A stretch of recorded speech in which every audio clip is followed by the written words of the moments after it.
Right, hello, welcome back to another week. It's Saturday. I hope you're all having a nice weekend.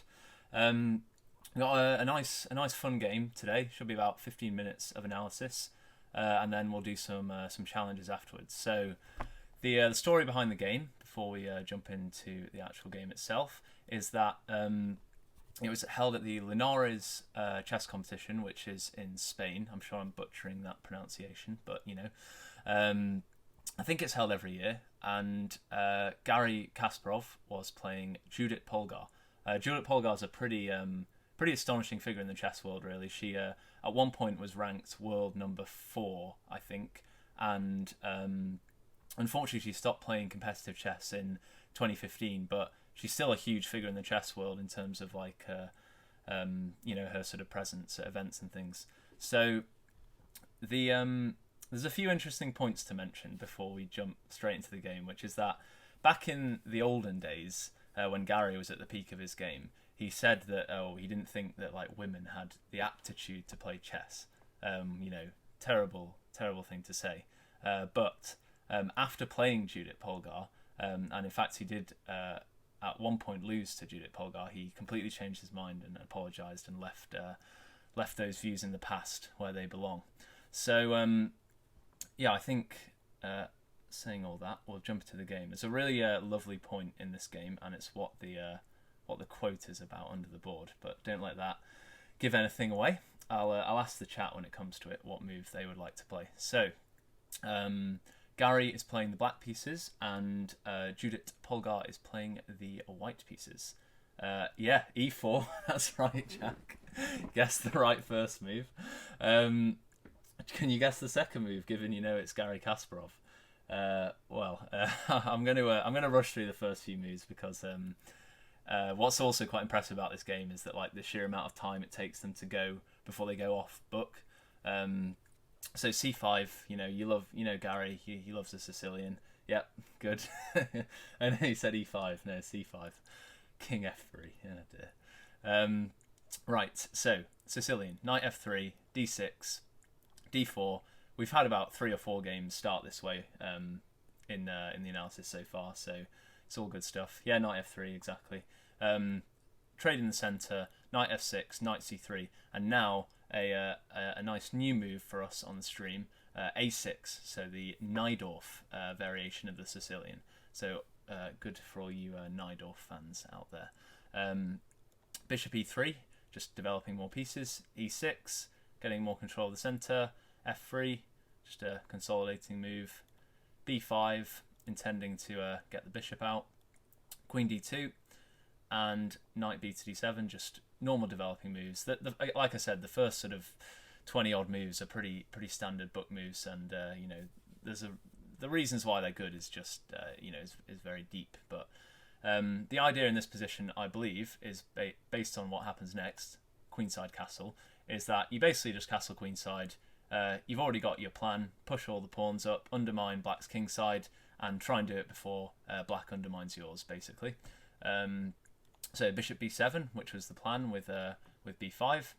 G4, so we're already executing our plan, push the pawns forward.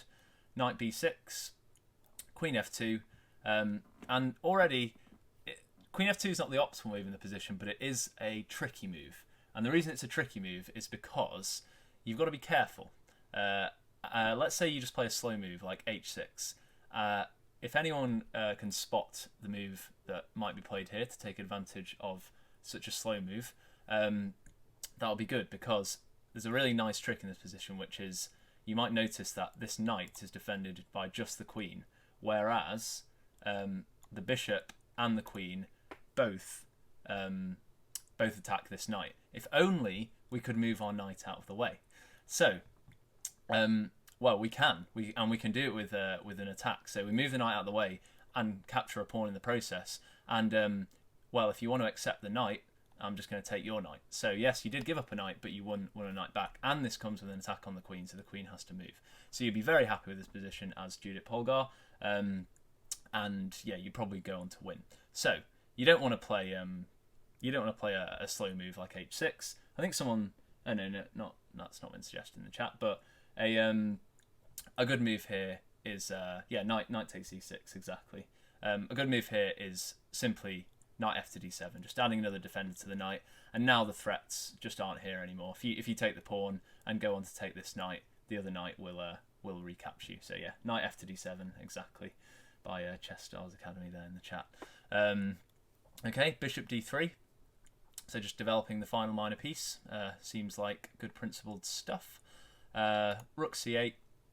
It's always good to have your rook on the same line as the enemy king or queen, so seems like a good move. Knight c to e2, just re-maneuvering. Bishop e7, you want to try and castle now. h4, just again continuing with the plan, push all the kingside pawns forward, try and undermine the enemy kingside, and finally castles. So black's pretty much fully mobilized now, as is white. White probably has to make one more move to just consolidate the position, which is the move he played. King b1. Obviously, like this king b1 move is the reason why we recommend to most players to castle kingside, because if you castle queenside, you often have to make this extra prophylactic move, as it is known, because this pawn's hanging otherwise. Like especially in this position, you don't want your king on the same line as the rook. So yeah, it's just a nice move. Knight to a4, just bring some pieces into the attack. Like I said, you want to try and make this attack happen before the attack happens on your king side. G5, continuing with the plan. Knight d to c5. So yeah, again, another good move. Just you've essentially like moved your little knight battery forward. Knight g3 and queen c7. So this is already quite a sharp position. And you know, I have been going on about the plan, push all the pawns forward. If you continue with the plan in this position, h5, you run into a pretty nasty move, something like knight takes on b2, and you don't have the option to just ignore this, so you pretty much have to take. And then when the other knight comes in to check you and you go back, a move like d5, and okay, you did give up a knight for a pawn, but black has just a really just dominating position here. Like, maybe this knight is going to hop here, threatening the rook to take the pawn. Maybe the bishop will come here to stop the king from retreating. You've got your queen and your rook eyeing up the king. It's not a nice position to play as white. So you've got to think of something else as Judit Polgar. You don't really want to go into just this horrible position where, okay, a computer might be okay defending, but any human would struggle. So knight b3 instead, just adding another defender around the king.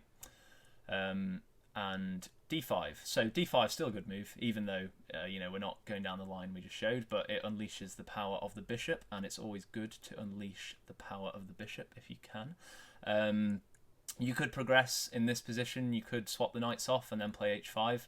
It's a slightly different position to the h5 we showed before, so that could be a way to go. Judit instead tries e5. So you might look at e5 and say, yeah, Sarah's saying knight takes on b2 still looks scary, but at least you've got an extra defender around your king. So e5, what's the deal with e5? Why is Judit playing e5? The more astute of you might notice immediately that, well, there's nothing defending e5. Why can't the queen just take it? And in fact, if the queen takes it, we're going to be threatening checkmate in 1 on b2. Yeah, it is a hanging pawn, Rohit says in the chat. So why is Judit elected to push the pawn? She could have just traded it, a pawn for a pawn.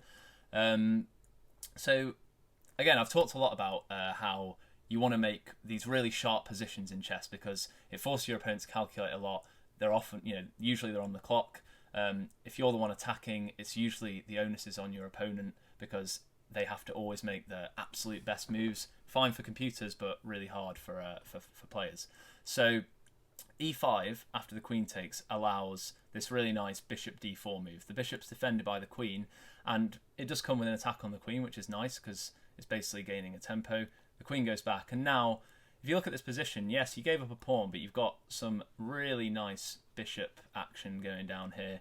All your pieces are eyeing up the black king, so Gary's going to have to be very careful with how he plays this position if he's going to hold it together. So f4 was played now by Judit, just continuing the march of the pawns.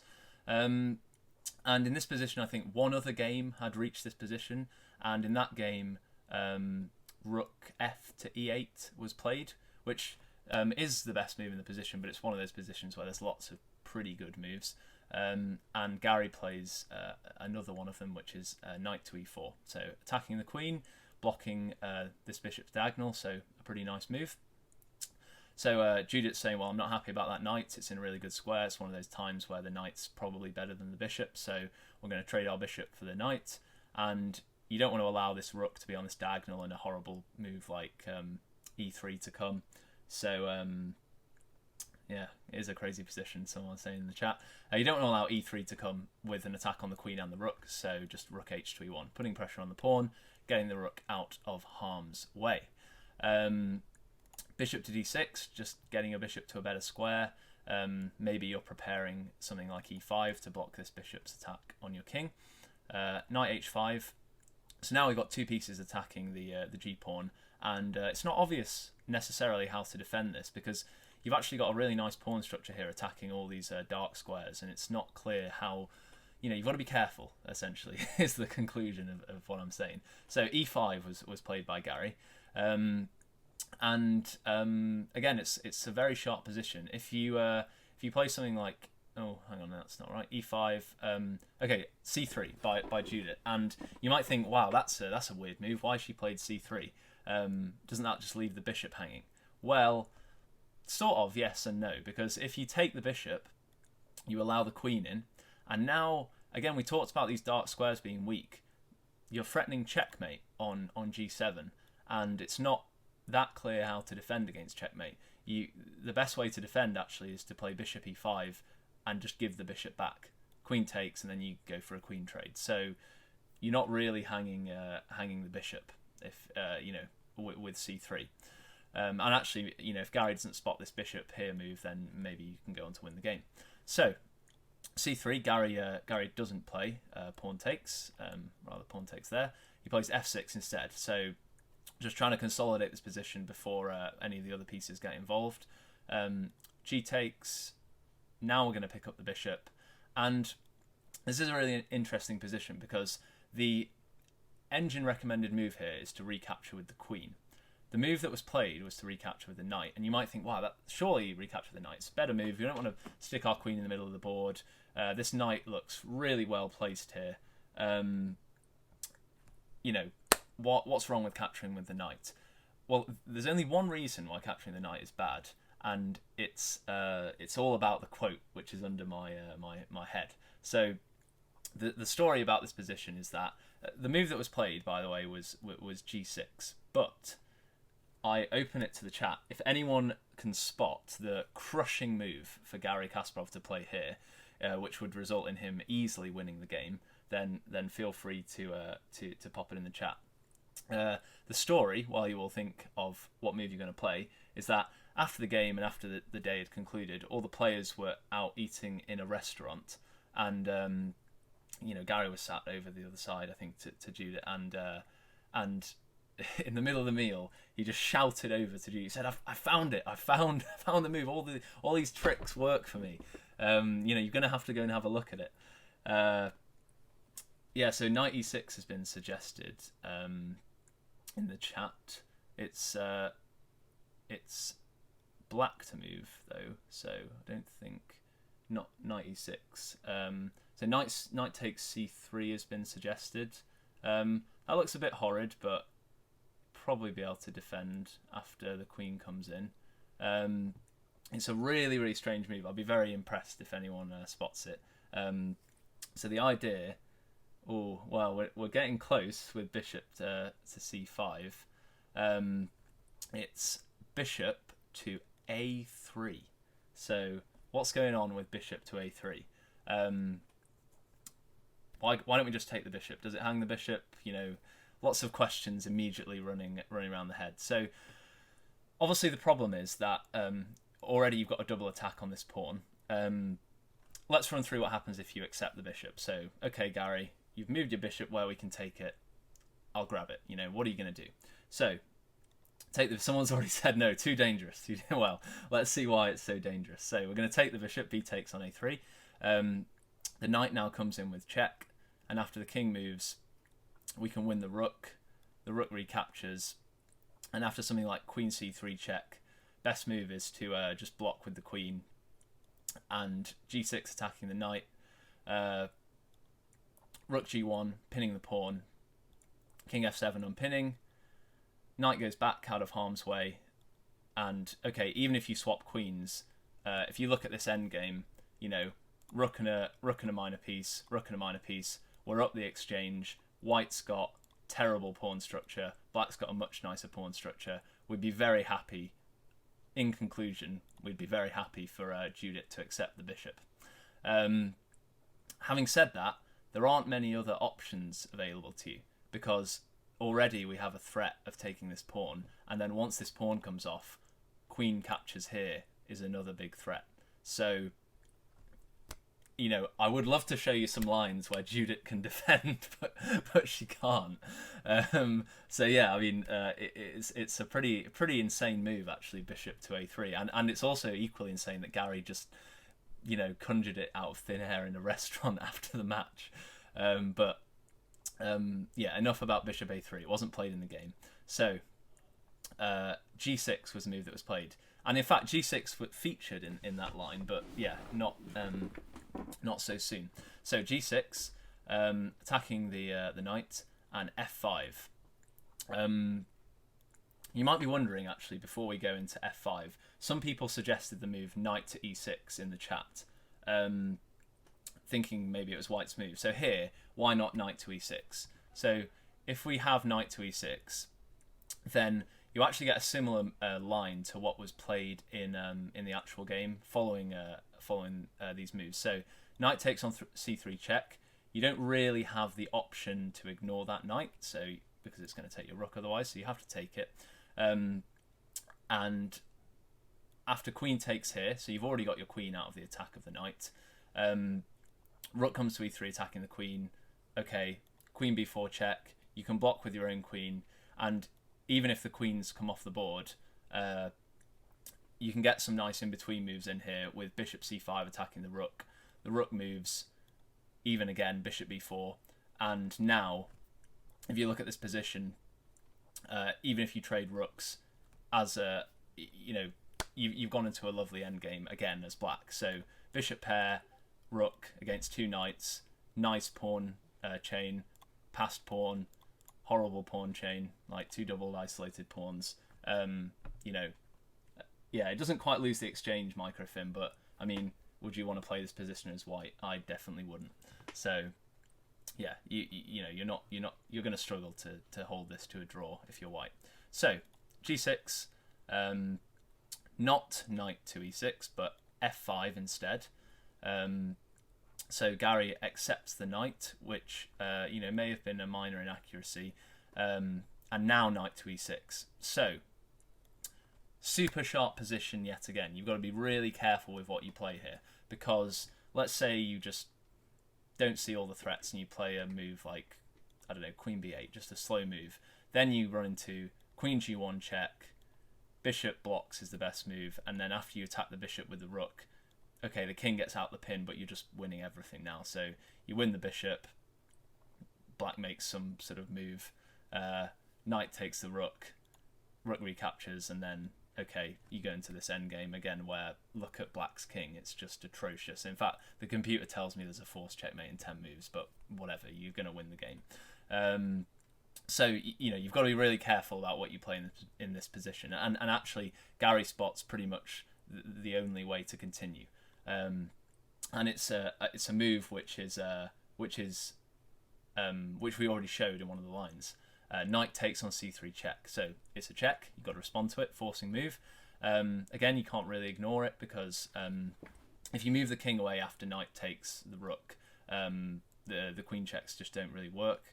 So you've got to accept it. The queen comes in, and